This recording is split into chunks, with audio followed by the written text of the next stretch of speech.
குருசமாரம்பாம் யதிசேகரமத்யமாம் லக்ஷ்மீ வல்லபபர்யந்தாம் வந்தே குரு பரம்பராம்.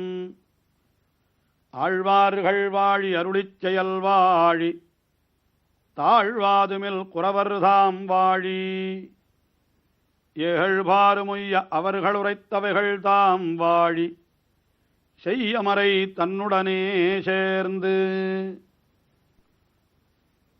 எம்பெருமானுக்கு மங்களாசாசனம் பண்ணினார் பெரியாழ்வார். பாண்டிய அரசன் அவரை யானை மேலே ஏற்றி ஊர்வலமாக அழைத்து வருகிறான். அவனை பார்ப்பதற்காக, அந்த பெரியாழ்வாரை பார்ப்பதற்காக எம்பெருமானே வந்து நிற்கிற பொழுது அவனுக்கு யாராலே என்ன ஆபத்து வந்து விடுமோ என்று அஞ்சினார். அப்படியென்றோ அவர் காரியம் செய்தார் பெரியாழ்வார். ஆனால் இப்படி அஞ்சலாமா?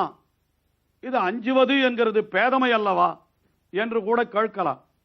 ஆனால் அஞ்சுவது அஞ்சாமை பேதமை என்றுதான் சொல்லி இருக்கிறார்கள். அதாவது எங்கே பயப்பட வேண்டுமோ அங்கே பயப்பட்டுத்தான் தீர வேண்டும். எல்லாம் வல்லவனான எம்பெருமானுக்கு யாராலே என்ன ஆபத்து வரும், எதற்காக இவர் பயப்பட்டார் என்று கேட்டால் அப்படி அல்ல.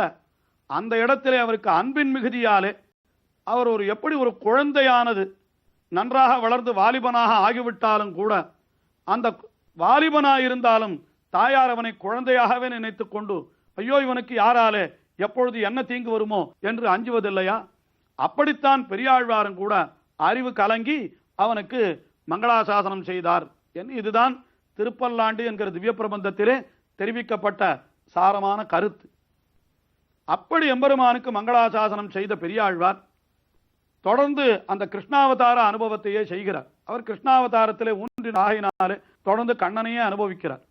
அப்படி அனுபவிக்கிற காலத்திலே அந்த கண்ணன் பிறந்தவுடனே திருவாய்ப்பாடியிலே என்ன நிகழ்ச்சிகளெல்லாம் நிகழ்ந்தன என்பதை அந்த பெரியாழ்வார் திருமொழியினுடைய முதல் பதிகத்திலே பல பல பாசுரங்களிலே காட்டினார்.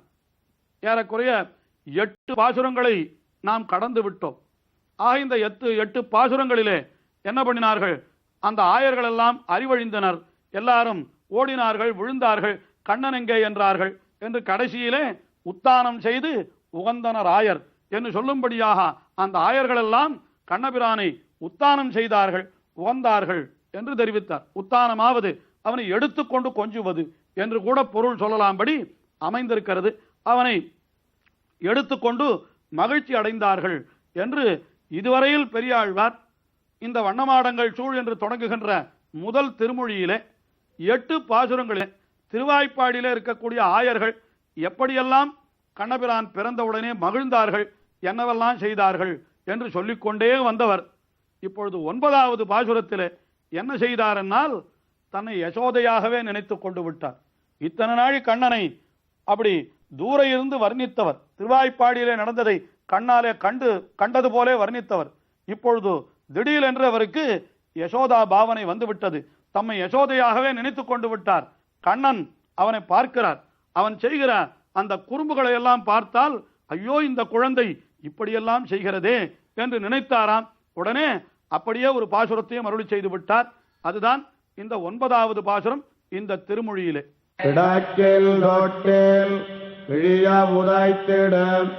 எடுத்து கொள்ளேல் மருங்க இருத்திடும் கொள்கள் உதரத்தே பாய்ந்திடும் மிடக்கிராமையால் நான் மெலிந்தேன் நங்காய். இந்த பாசுரத்திற்கு ஒரு அழகான பொருளை இந்த பாசுரத்தினுடைய வியாக்கியானத்திலே மணவாள மாமனிகள் காட்டியிருக்கிறார். சாமான்யமாக இந்த பாசுரத்துக்கு எல்லோரும் என்ன பொருள் சொல்லுவார்கள் என்னால், இந்த கண்ணனாகிற குழந்தை இருக்கிறதே அது தொட்டிலே கிடத்தினால் என்ன செய்கிறது, தொட்டில் கிழிய உதைத்திடும், தொட்டிலை கிழித்து விடும்படியாக அது அப்படியே தன்னுடைய காலாலே உதைக்கிறான் கண்ணன். சின்ன குழந்தை, அவன் செய்யக்கூடிய அந்த காரியம் எப்படி இருக்கிறது, தொட்டில் கிழிய உதைத்திடும். சரி, தொட்டிலே வேண்டாம் என்று எடுத்துக்கொள்ளில், நான் அப்படி எடுத்துக்கொண்டால் இடுப்பிலே வைத்துக் கொண்டால் மருங்க இருத்திடும், கால்களாலே உதைத்து என்னுடைய இடுப்பையும் கூட ஒடித்து விடுகிறான். சரி, இடுப்பிலே வைத்துக் கொள்ள வேண்டாம், அவனை மார்போடு அணைத்துக் கொள்வோம் என்று ஒடுக்கி புல்கில் அவனை அப்படி நன்றாக ஒடுக்கிக் கொண்டு மார்பிலே அணைத்துக் கொண்டால் உதரத்தே பாய்ந்திடும் என்று வயிற்றை தன்னுடைய காலாலே பாய்ச்சுகிறான். இப்படியெல்லாம் செய்கிறான். மிடுக்கு இல்லாமையால், வலிமை இல்லாதபடியினாலே, பலம் இல்லாதபடியினாலே நான் மெலிந்தேன், நான் மெலிந்து விட்டேன் நங்காய். இதுதான் யசோதை சொல்ற பாசுரம். இது அவனை தொட்டிலே விட்டால் அவன் தொட்டிலை கிழியும்படி உதைக்கிறான், இடுப்பிலே வைத்துக் கொண்டால் இடுப்பு முறியும்படி உதைக்கிறான், அவனை மார்போடு அணைத்துக் கொண்டால் வயிற்றிலே உதைக்கிறான். இதையெல்லாம் தாங்கிற சக்தி எனக்கு இல்லை, அதனால நான் மெலிந்து விட்டேன் என்று யசோதை சொல்லுவதாகத்தான் எல்லோரும் பொருள் சொல்லுவார்கள். ஆனால் மணவாள மாமுனிகள் அப்படி பொருள் அருளி செய்யவில்லை. இந்த இடத்துல என்ன காரணம் என்றால், பெரியாழ்வார் தாய் போல பரிவு கொள்ளுகிறவர். அவர் எப்படிப்பட்டவர் என்னால், அந்த குழந்தைக்கு என்ன வந்து விடுமோ என்று அஞ்சுவரே தவிர தனக்கு என்ன ஆகிவிடுமோ என்று அஞ்சுகிறவர் அல்லர். அவர் தம்மை பாராதே அவனுக்கு மங்களாசாசனம் பண்ணினார். ஆகினாலே அவருடைய தன்மையிலே இருந்துதான் இந்த பாசுரத்திற்கு பொருள் சொல்ல வேண்டும் என்று மணவாள மாமுனிகள் வேறு ஒரு பொருளை உரைத்தார். அதற்கு இந்த பாசுரத்திலேயே அழகான ஒரு சொல் அந்த இடமும் இருக்கிறது. என்னன்னா, கண்ணனை தொட்டிலே கிடத்தினாலாம். தொட்டிலே கிடத்தினால் என்ன செய்கிறான்? அதே பொருள்தான். தொட்டிலே கிடத்தினால் தொட்டில் கிழியும்படி உதைக்கிறான். சரி, தொட்டிலே ஒரு பெண் பிள்ளை வந்து கழுக்கிறாளாம். என்னம்மா என்ன பண்ணுகிறான் கண்ணன்? ஐயோ, அவன் பண்ணுவதை நீ கேளாய் நங்காய், அவன் என்ன பண்றான் நீயே கேளு என்று சொன்னாலாம். என்ன பண்ணுகிறான் அவன்? தொட்டிலே கிடத்தினால் தொட்டில் கிழியும்படி உதைத்து விடுகிறான்னு சொன்னாலாம். உடனே சரி, தொட்டில் கிழியும்படி உதைத்தானால் அவனை தொட்டிலே விடாது, வேற என்ன சொல்லணும், உன்னுடைய இடுப்பிலேயே வைத்துக் கொள்ளேன் என்ன அந்த கோபிகை சொன்னாலாம். உடனே அதையும் நான் பண்ணி பார்த்து விட்டேனே, எடுத்துக்கொள்ளில் மருங்க இருத்திடும், எடுத்து இடுப்பிலே வைத்துக் கொண்டால் என்னுடைய இடுப்பையும் முறித்து விடுகிறான் என்று சொன்னாலாம். யசோதை பதில் சொன்னான். உடனே வந்த கோபிகை கேட்டிருப்பள் போல, ஏன் அப்பொழுது அவனை ஒன்றும் செய்ய விட்டாதபடி நன்றாக இழுக்கி அணைத்து மார்போடு வைத்துக் கொள்ளேன் அந்த குழந்தையை என்று சொன்னால், அதை செய்யாமல் நான் இருப்பேனா? அதையும் செய்து பார்த்து விட்டேன்.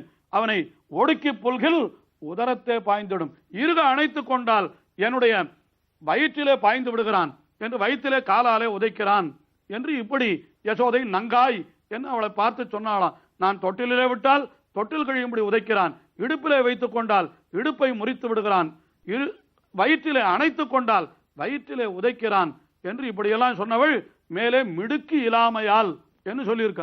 இந்த மிடுக்கு இல்லாமையால் என்னால் சக்தி இல்லாமையால் என்ன அர்த்தம்? வலிமை இல்லாமையால். வலிமை யாருக்கு என்று பாசுரத்தில் சொல்லலையே, எனக்கு மிடுக்கு இல்லாமையால் என்று பாசுரத்திலே இல்லை. ஆயினாலே மணவாள மாமுனிகள் என்ன அர்த்தம் காட்டினார்னா, யசோதை மெலிந்து விட்டாளாம், உடல் இழைத்து விட்டாளாம். ஏன் இழைத்து விட்டாள் என்னால், ஐயோ இப்படிப்பட்ட செயல்களை எல்லாம் செய்கிறதே இந்த குழந்தை, இந்த செயல்களை செய்தால் அதனால் உண்டாகும் நோவை தாங்குவதற்கு இந்த குழந்தைக்கு சக்தி இல்லையே என்று நினைத்து தான் மெலிந்து விட்டாள் என்று. யசோதை மெலிந்ததற்கு என்ன காரணம் என்னால், அது குழந்தைக்கு வலிமை இல்லையே என்று மெலிந்தாளே தவிர இதையெல்லாம் தாங்குகிற சக்தி எனக்கு இல்லையே என்று மெலியவில்லை. அது மிடுக்கி இல்லாமையால் நான் மெலிந்தேன். இந்த இடத்துல பெரியாழ்வார் நான் என்கிற சொல்லாலேயே சொல்லிவிட்டார். நான் என்னால் அது யசோதையை குறிக்கக்கூடிய சொல்.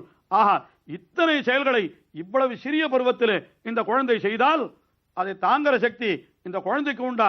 அது என்னுடைய வயிற்றை உதைத்தால் அந்த குழந்தையினுடைய காலுக்கன்றோ நோகம், தொட்டில் கழிய உதைத்தால் குழந்தைக்கன்னோ நோகம், அது அப்படி எடுத்துக்கொண்டு மருங்கை நெரித்தால் அந்த குழந்தைக்கன்னோ நோகம். இதையெல்லாம் தாங்குகிற சக்தி இல்லாதிருக்கிற பொழுதே இந்த குழந்தை இப்படியெல்லாம் செய்கிறதே, இதை நினைத்தவாறு ஐயோ இந்த குழந்தைக்கு என்ன ஆகிவிடுமோ என்று நான் மெலிந்தேன் என்று யசோதை சொல்லுவதாக இப்படி பெரியாழ்வார் அனுசந்திப்பதாக அப்படி அற்புதமான வியாக்கியானத்தை பெரியவாச்சான் பிள்ளை காட்டினார். ஆக இப்படி மிடுக்கு இல்லாமையால் என்கிறது இந்த குழந்தைக்கு மிடுக்கு இல்லாமையால், அந்த கண்ணனாகிற குழந்தைக்கு மிடுக்கு இல்லாமையால் நான் மெலிந்தேன் என்ன அப்படி அற்புதமான அர்த்தத்தை இந்த இடத்துல பெரியவாச்சான் பிள்ளை காட்டியிருக்கிறார். அதாவது பெரியவாச்சான் பிள்ளையினுடைய திருவுள்ளத்தை அனுசரித்து பெரியாழ்வாருடைய திருவுள்ளத்தையும் அனுசரித்து மணவாள மாமுனிகள் காட்டின வியாக்கியானம் இதுதான். ஆக இப்படி ஒரு பாசுரம் பெரியாழ்வாருக்கு யசோதா பாவனையிலே அந்த வண்ணமாடங்கள் சூழ் என்கிற திருமொழியிலே முதல் திருமொழியிலே அந்த 9வது பாசுரத்திலே யசோதா பாவனை தலையெடுத்து விட்டது. ஆனாலும் இந்த திருமொழியை முடிக்கிற பொழுதோ தாமான தன்மையிலேயே முடிக்கிறார். என்னவென்று முடிக்கிறார் என்றால், திருக்கோட்டியோர் மண்ணினாரணன் நம்பி பிறந்தமை நின்னால் வெட்டொதன் விரைத்தார் எப்பண்ணு பாடல் வல்லார்க்கு இல்லை பாவமே. சென்னலார் வயல் சூழ் திருக்கோட்டியூர் மண்ணு நாரணன். என்கிறார். அதாவது சென்னற்பயிர்களாலே சூழ்ந்த வயல்களாம். அந்த வயல்களெல்லாம் நிரம்பி இருக்கக்கூடிய ஊராம் திருக்கோட்டியூர் என்கிற ஊர். அந்த திருக்கோட்டியூர் மண்ணு நாரணன் என்று தெரிவித்தார். முதல் பாசுரத்திலேயும் அப்படித்தானே தெரிவித்தார் அவர். திருக்கோட்டியூர் வண்ண மாடங்கள் சூழ் திருக்கோட்டியூர் கண்ணன் என்று தெரிவித்தார் போலே இங்கேயும் அந்த திருக்கோட்டியூர் தாம் இப்படி பெரியாழ்வாராக ஆனதற்கு, பட்டர்பிரானான ஆனதற்கு முக்கிய காரணமாய் அமைந்த அந்த செல்வநம்பியினுடைய ஊர் அது திருக்கோட்டியூர் அல்லவா? அதை மறவாமல் இந்த முதல் பாசுரத்திலேயும் கடைசி பாசுரத்திலேயும் காட்டுகிறார் பெரியாழ்வார். அப்படி திருக்கோட்டியூர் மண்ணு நாரணன் அப்படிப்பட்டவன் என்ன பண்ணினான் என்னால் இப்படி வந்து பிறந்தமை, அப்படி திருவாய்ப்பாடியிலே கண்ணனாக வந்து பிறந்தமை, அந்த பிறந்த வரலாற்றை இத்தனை நாள் விவரித்தாரு. திருவாய்ப்பாடியிலே ஆயர்கள் எப்படியெல்லாம் கொண்டாடினார்கள், எப்படியெல்லாம் மகிழ்ந்தார்கள், எப்படியெல்லாம் அறிவழிந்தார்கள், குழந்தையை எப்படி நீராட்டினார்கள், அதை கண்டு அங்கே வாயிலே 7 லோகங்களையும் கண்டு இவன் ஆயர் புத்திரன் அல்லன் என்று ஆச்சரியப்பட்டார்கள். கடைசியிலே குழந்தையினுடைய செயலை கண்டு யசோதை, ஐயோ இவ்வளவு தீம்புகளை செய்தால் தாங்குவதற்கு இந்த குழந்தைக்கு சக்தி இல்லையே என்று அப்படியே மெலிந்து போய்விட்டாள் என்று இத்தனை தூரம் சொல்லி வந்தாரு. இத்தனையும் சேர்த்து அந்த திருக்கோட்டியூர் மண்ணு நாரணன் நம்பி பிறந்தமை. நம்பி என்னால் பரிபூர்ணன் என்று பொருள், நன்றாக பூர்த்தி உடையவன். என்ன பூர்த்தி என்னால் தன்னுடைய அவதாரத்திலே ஒரு சேஷ்டித்தத்தையும் அந்த திருவிளையாடையும் மறைக்காமல் காட்டினானே, அதுதான் அவனுடைய பூர்த்தி. அப்படிப்பட்ட நம்பி பிறந்தமை. அதை சொன்னவர் யார் என்னால் மின்னு நூல் விட்டு சித்தன் என்னால், மின்னு நூல் என்னால் மின்னுகின்ற நன்றாக பளபளக்கின்ற யஜ்ஞோபவீதத்தை அணிந்தவரான பெரியாழ்வார். அவர் வேதியர் குலத்திலே அவதரித்தவர். அப்படினாலே அவருக்கு மின்னு நூல் விட்டு சித்தன், விஷ்ணு சித்தன் என்கிறார் வடமொழி சொல்லை பெரியாழ்வாரே விட்டு சித்தன் என்று தமிழ்படுத்தி காட்டுகின்றார். அப்படி விட்டு சித்தன் விரித்த இப்பன்னு பாடல், இந்த பாடல் இது பண்ணப்படுகிற பாடல் என்கிறார். பண்ணப்படுகிற என்னால் அதான் எப்பொழுதும் நினைத்து நினைத்து ஆனந்தப்பட வேண்டும், சொல்லி சொல்லி ஆனந்தப்பட வேண்டும். இது பண்ணப்படுகிற என்னால் அப்படி நினைத்து சொல்லி பேசி பாடி ஆனந்தப்பட வேண்டிய பாசுரங்கள் அல்லவா இவை. இப்பன்னு பாடல் வல்லார். இந்த 10 பாட்டு பண்ணமாடங்கள் என்று தொடங்குகின்ற 10 பாட்டை வல்லவர்களுக்கு என்ன பலன் கிடைக்கும் என்னால் வல்லவர்க்கு இல்லை பாவமே என்னால். இப்பன்னு பாடல் வல்லார்க்கு பாவமே இல்லை. பாவம் என்னால் எது பாவம் தெரியுமோ? பகவானை அனுபவிக்காமல் நாம் இருப்பதுதான் பாவம். அந்த பாவம் நமக்கு இல்லை. ஏன் அந்த காலத்திலே என்ன நடந்தது என்பதை நாம் நேரே சென்று பார்க்கவில்லை. ஆனால் அதை நம் கண் முன்னாலே கொண்டு பெரியாழ்வார் காட்டிவிட்டார். இன்னதெல்லாம் நடந்தது என்று இப்பொழுது நாம் பார்க்கிறா போலே, இப்பொழுது நாம் பார்க்கக்கூடிய அளவிலே அத்தனையும் தெரிவித்தார். இத்தை அனுபவித்து கிடக்கிற நமக்கு என்ன பாவம் உண்டு? ஒரு பாவமும் இல்லை. ஆயினாலே இந்த 10 பாட்டை வல்லவர்களுக்கு இல்லை பாவமே என்று சொல்லி இந்த பதிகத்தை 10 பாசுரங்களை தலை கட்டினார். அதற்கு மேலே அடுத்தபடியாக தொடர்ந்து யசோதா பாவனையிலே பெரியாழ்வார் அற்புதமான பாசுரங்களை அருளிச் செய்கிறார். அவற்றையும் நான் தொடர்ந்து அடுத்த நிகழ்ச்சியிலே காண்போம்.